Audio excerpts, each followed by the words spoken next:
Good morning, good afternoon, good evening, wherever you are in the world. It's time to step out on the Highwire. I'm Jeffrey Jackson. I'll be your host today, filling in for Del Bigtree. And we have a jam-packed show. We have not one, not two, but three guests and a massive amount of news. So I'm going to jump right into it. Here in Texas, something happened just about 2 weeks ago now. We're talking about the floods that ravaged Kerr County as the Guadalupe River overflowed and caused a lot of damage down there. And this was watched by people around the world. We have colleagues in the UK saying, what is going on? People are talking about this in my hometown. This has worldwide attention on it. And if anybody doesn't know what happened, here's the news. Breaking right now, flooding disaster in the Texas Hill Country.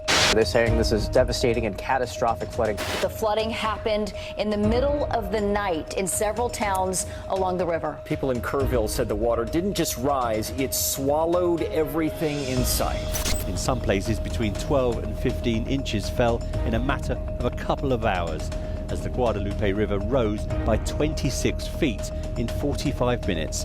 A frantic search continues to find 27 children who were swept away while staying at a Christian summer camp in Kerr County on the edge of the Guadalupe River. First responders racing to save people trapped in trees, treading through floodwaters, or stuck in their homes. You also have RV parks where we've heard witnesses say that they saw entire families washed away, but also folks who were visiting the area from out of town, folks that were here to enjoy the 4th of July on the Guadalupe River. There are 9 state teams here with 500 people on the ground. There are helicopters and drones continuing to search. He said they are checking under every rock. They are checking the trees because there were accounts of campers hanging from trees at one point. Meanwhile, claims are circulating and recirculating online, blaming the deadly flooding seen earlier this month on a weather modification technique known as cloud seeding. The CEO of a weather modification company confirmed that planes in Texas did release silver iode into the atmosphere 2 days before the floods, but it does not mean that the two events are connected. Now, you can see there, we ended that segment on some of the possible causes of what may have transpired with this flood. But I want to bring the latest news. We have 134 as the death toll that has reached so far because of these floods. Still people missing. We have one of our own cameramen down there embedded into the disaster response team. And I want to bring them in now. I want to bring in Steve Slepcevic.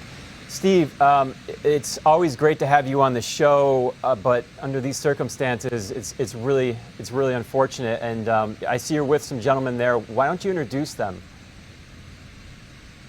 Yeah, so we're here at Hunt, Texas, actually just southwest of Mystic, the kids camp that was been all over the news with all the young women and young girls that were swept away in this devastation. And I'm here with Doc Pete Chambers with the Remnant Ministry, Texas, and I'm here also with John Chase with Heroes from Humanity. So just working at this place from ground zero, because in location just down the river is Ingram, and just down the river from that is Kerrville. So this is the area that you've seen in the news, and the devastation is just massive. And just seeing how this community is just recoiling, and just talking to them, many of these people just really, they don't have the words. You can see the suffering, the pain, and just the movement as we've been moving through this area, holding these people in prayer until every one of these people are brought home. And so yes, it's a very, very difficult time. Yeah, and thank you, Steve. Doc Chambers, thank you, and John, thank you for being with us. Where are you guys focusing the efforts right now? Because obviously this happened just about 2 weeks ago now. Where's the focus right now? So I'm gonna let John Chase talk to it about how the dive teams are out there, how Incident Command is running, with the Hunt Fire Department, and how the systems are going and how the focus is being run. So if you want to just step in and just start talking about that, that'd be great, just to give the viewers some real ground level information. Yes, sir. Are you close to the mic? Yes, sir. So right now, a lot of our focuses are trying to get into the deep water areas where we have not been able to get access to before. So that is why I was able to bring in some individuals who are oil rig, hard hat divers that are diving in some of these deep water salvage areas along the riverbanks to be able to get down there and potentially make recoveries that previous divers and other individuals have not been able to hit in the past. We also have amphib vehicles that are now attached to us for the next 24 hours to specifically assist with such recovery operations. While we are actively doing that, we also have horse teams going out into like the harder to reach areas that are still so full of debris that we can't even get ATVs in some of those areas. We still have active dog teams actively searching the areas that have not been previously hit before. As you know, with the way things have been going, we've been getting like rain after rain after rain. A lot of the water flow has been going through and disrupting a lot of like the search efforts that we have had here in the area. So we are having to recomb areas that have already been sought through and searched through before. But as the result of the hard work of all the dog teams, the first responders, DPS, local law enforcement, other outside agencies that are coming to the aid of Texas right now, we are able to show that God's light is shining through the darkness today, sir. Thank you. And I want to be clear, you're talking about search and rescue. You're talking about still finding missing persons, correct? And is there any idea how many people are still unaccounted for? Sir, I can't give that exact number right now because, like right now, I'll be honest. Like me and my people, we're doing strictly search and recovery. Okay. And we're not keeping count on anything. Our only focus is we're going to be going out there day in, day out. We're not going to stop until we bring all of them home, and we're going to keep going out until they tell us everyone's home. And I want to ask, what other efforts are you seeing there? Because as we've seen over the past year with some of the disasters, there's been criticism of FEMA not showing up fast enough. And I'm looking at you three gentlemen here, and your teams are independent teams coming to help, and there's people in the community, just regular people coming to help here. Are you seeing a federal response, or is this mostly state level help? Sir, I'm going to go ahead. Sorry, we got birds overhead right now, but I'm just going to go ahead and put it right here and all that. Like right now, what we are seeing is like I am seeing a community come together. I am seeing federal agencies here on the ground actively digging through the rubbish with me. I am seeing state agencies coming through, digging through the rubble with me. I am seeing people of all walks of life. I am seeing Christians. I am seeing Jews. I am seeing Muslims. I'm seeing FEMA agents out here with us. I am seeing law enforcement, like special agents, whatever, out here going through with us. Nobody is really concerned. Like our main goal right now is to make sure everyone is found and recovered. Nobody's paying attention to politics out here on the ground. We leave it to people in like higher pay scales to deal with that. My only focus out here and everybody else's focus out here is to make sure we bring everyone home. Thank you, and that's really great to hear. And Dr. Chambers, I want to ask you a question. You're Green Beret, retired lieutenant colonel of the military. How are these disaster recoveries? I mean, what kind of issues are you seeing here that you've been informed with your military service that you're being able to help here?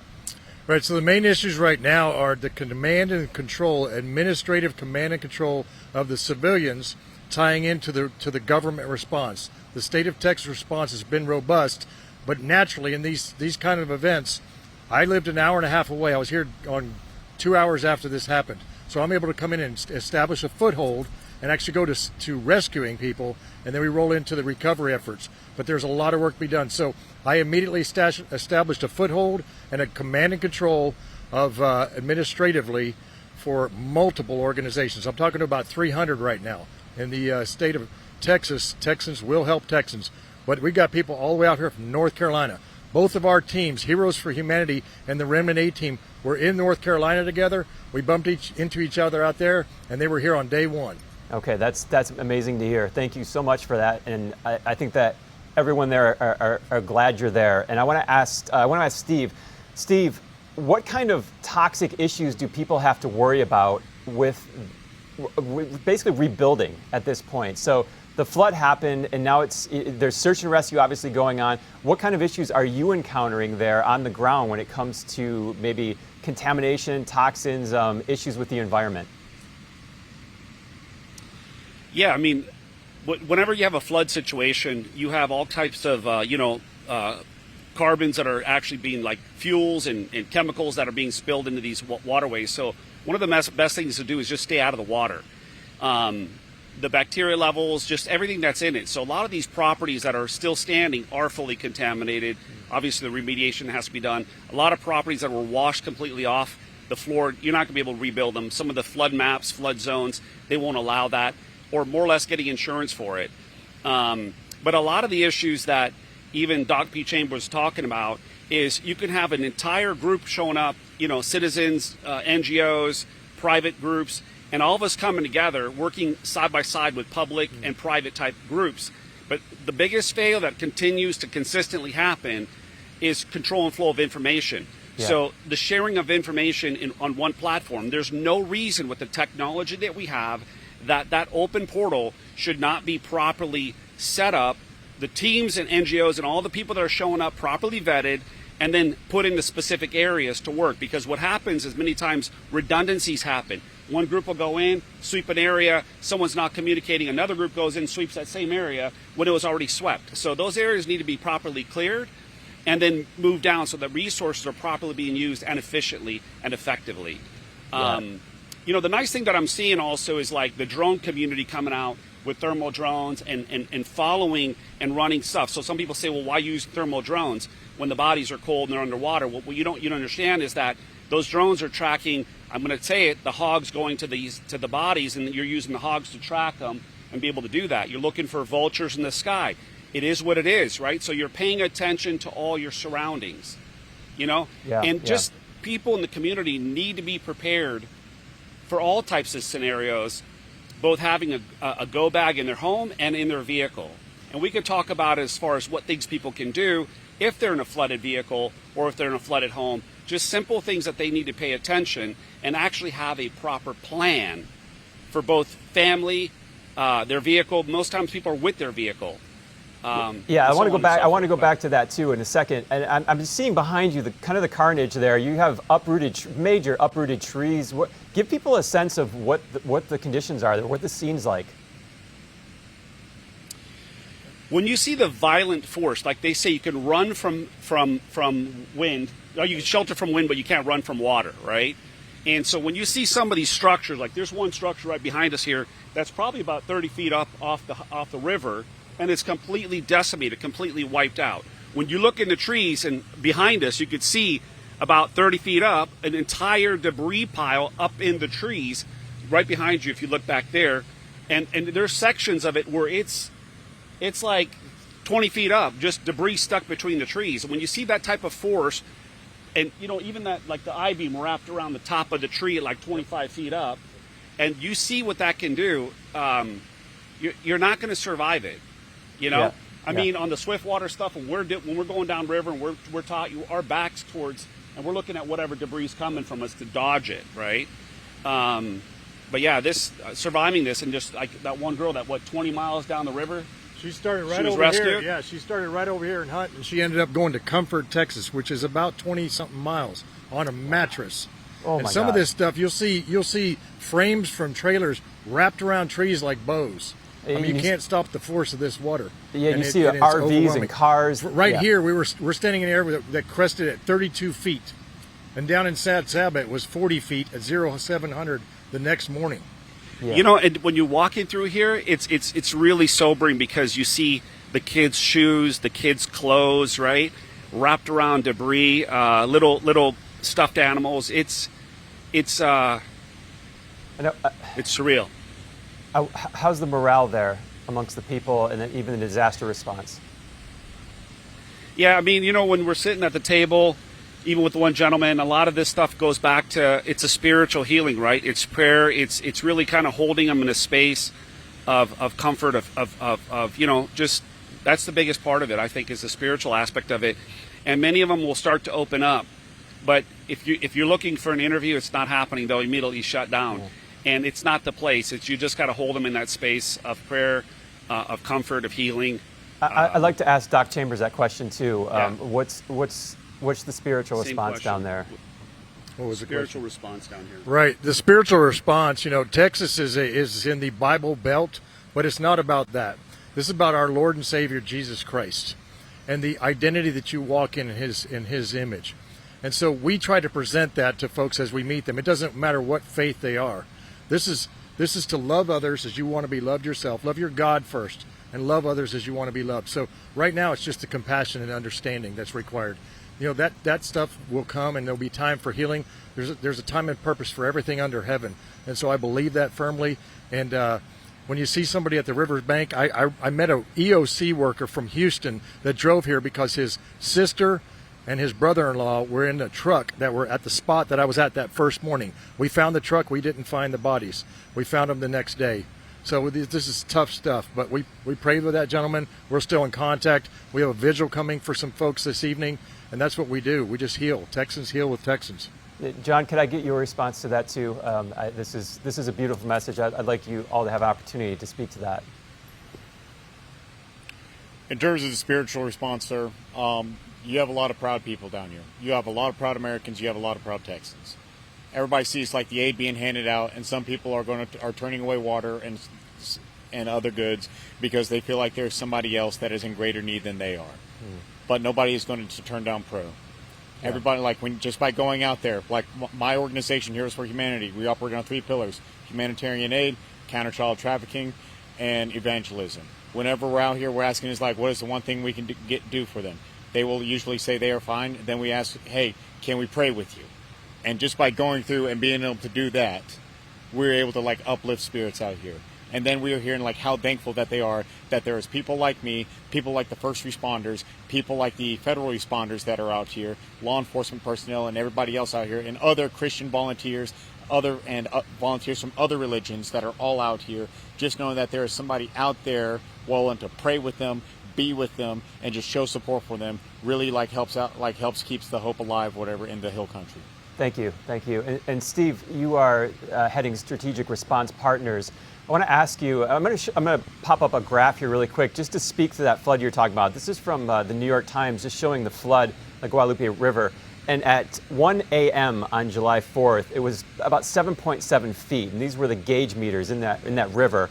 And now we have around 5:15 a.m. So just a handful of hours later, we have over 37 feet it surged. And at that point, after that, it went offline. So we don't even know what happens. Just to speak to the force of what was going through there, I want to go back to what you were talking about a second ago. What do people do if they find themselves, they're in a car, they're on a bridge, and they're by a waterway, and this happens? And we know it only takes a couple feet of water, and you're not opening your door very easy. How do people work through this? Yeah, so, obviously 6 inches of water will actually knock you right off your feet, right? You get 12 inches of water, it'll slide your car right out of it and into the river. So you got to be very careful when you're walking through those areas, have a stick in your hand, make sure that it's safe to traverse if you're trying to get out of there and get to higher ground. If you are trapped in your car, the main thing that you want to do is get those windows down, and if you can't get out of the car, let the car fill up. You can open the door and get out that way, right? The main thing is if you can't get to the area that you're trying to go to or get to higher ground, then get up on top of the roof of the car, right? And you're hoping you're buying time for that. But if you look at this specific scenario, on July 2nd, Rainmaker talked about, seeding the clouds. That was around 1 o'clock. By July 3rd at 1 a.m., the National Weather Service issued an alert, right? A warning for a flash flood. Then you go to July 4th. There was a lot of time of warning that was in there. Mm-hmm. A lot of people turn off the emergency alerts on their phone. So whether the system failed on that one or didn't fail on it, it's always good to have those alerts on based on the geographical area that you're at and having weather apps. So be obviously situationally aware of where you're at. And on top of that, if you're not a swimmer, you should have a go bag in your vehicle that has a flotation device in it, be it a life jacket, whatever it is, a flashlight that's a waterproof flashlight, a whistle, an air horn. These are the small things that can save your life, right? Yeah. And the most important thing that I find is, especially dealing with when we dealt with like vehicles that turned over, is a seatbelt cutter and what we call a PD, but to be able to break the glass, because you don't understand. It is virtually impossible to break that glass. You can punch it, kick it, think you're getting out. If the windows are shut and you're in that vehicle and you roll over into a river, it ain't happening. And that's just a small little device in your hand, and it can pop that window out. It's really small. It's not a big deal. Yes. And put it on your visor, small, pull a cord on it. You have that piece right there because you're always looking at it. And if you're that situation, it's going to go to the last place you remember. Not trying to fiddle inside of a glove box, and there's stuff all coming out of it. Just prepare and actually practice. I always say, if you drill, when you get into a situation where it's the fog of war, you're going to go back to your training and what you drilled on. Thank you. And we have, for our audience, is one of the most active and amazing audiences. So I want to go to where people can help to donate, just to get the word out for what you're doing down there. So you have a Give, Send, Go for strategic response partners. People can fund your work there, fund this disaster response fund at that address right there. We also have Doc Pete Chambers. He's the Remnant Ministry in Texas. You can go to that website, find out how to help him. And then we have Heroes for Humanity. That's John over there on the right. That's his organization of veterans, operators helping with all types of good in this world. So I want to say also Operation Barbecue Relief. These are the people feeding the families down there, feeding the disaster response teams and the first responders. That's essential too, to get the food and water to people down there. So people can go there. And I want to wrap this up and just go around real quick. Last words. What can you leave us with? You know, at one moment in time, everyone's going to be called to be a first responder. So one thing I can say is we're called as men to be the protectors of our family. Godly men, the peacemakers, right? But the best thing that a man can do is get the training, get the education, prepare yourself, prepare your family, right? That's what we're supposed to do. That's what we're taught to do. So go get the EMT training, go get the survival course, the grid down type training. If you're not sure about what type of disaster plan, personal plan, emergency plan, email me. I'll send you some of our templates. I'll show you some of the deployment stuff. I'll show you what I have in my get bag, what I have in my car, what I have in my home, what I keep in my wife's car, everything from personal protection, not just firearms. There's a lot of other stuff that you can put together, but simple tools that are plus ones that many times you're not going to see or hear on YouTube. Yeah. But those small things can be the difference whether you live or you die, or you're bearing a loved one, or you're out there actually supporting, helping those that are in a less fortunate situation. So, and bottom line, at the end of the day, if you don't do the spiritual work, all the training in the world is not going to save you. Yeah. Thank you so much. And I would love to get a last word from Doc Chambers and John as well. Just pass it around real quick. And I appreciate your time here. Yep. It's the natural progression of a godly man or man of honor or a true Texan to see something that is wrong, to see oppression, to see someone hurting, to see someone in need, and to stand up and do something right. Amen. To free the oppressed. Thank you. Don't lose hope. Don't lose faith. There are men and women right here on the ground right now. We're not giving up. We're going to keep pushing. We have the momentum, and we're not going to stop, and we're going to bring them home. Don't lose faith in us, because we're not giving up. Beautiful. Thank you so much. And I know your time, all three of you, is at a massive premium. So I want to thank you for spending it with us here today for this short period of time. And I just appreciate all of you down there, and keep up the good work. Thank you. Thank you. Thank you. Have a blessed day. All right. Thank you very much.